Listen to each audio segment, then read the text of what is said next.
bago tayo lumabas sa ating bahay, bago pa lang, dapat yung tingnan natin yung ating kaligsagan, napakakaligsagan ng ating bahay. Magsayin tayo ng cross, banggit natin yung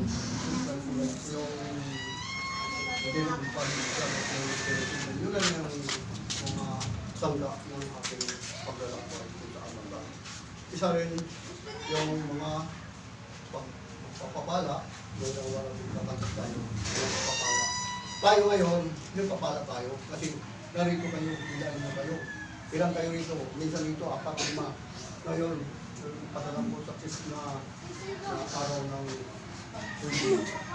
Santo na kaya gusto ko rin na may inspire din sa tao na mayroon din silang comment kung ano ang kanyang naunawaan doon sa ating mga gataan sa ating station at tapos.